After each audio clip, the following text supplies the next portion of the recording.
গরম না করে এরকমভাবে রান্না করলে সব থেকে বেশি মজা লাগে, আমার তো অনেক ভালো লাগে।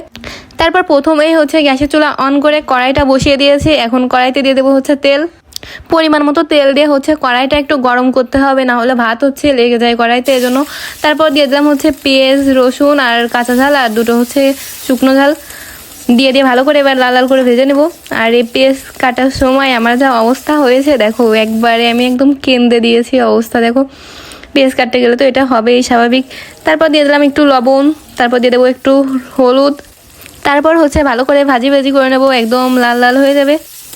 আমি মাত্র একটা পেঁয়াজ নিয়েছি আর একটা রসুন নিয়েছি, আর মাত্র 4-5টা কাঁচা ঝাল নিয়েছি, নিয়ে তারপর ভাজি করছি। এবার দিয়ে দেবো, ভাজা হয়ে গেছে আমার, এবার দিয়ে দেবো হচ্ছে ডিম দিয়ে এবার ভালো করে নড়াচড়া করব। এবার ডিমটা হচ্ছে ভালো করে নড়াচড়া করতে হবে, যতক্ষণ না ভাজা ভাজা হয়ে যায়, টুকরো টুকরো হয়ে যায়, ততক্ষণ নড়াচড়া করতেই থাকতে হবে। অনেকে ভাত ভাজা করে তারপর হচ্ছে ডিম আলাদা করে ভাজি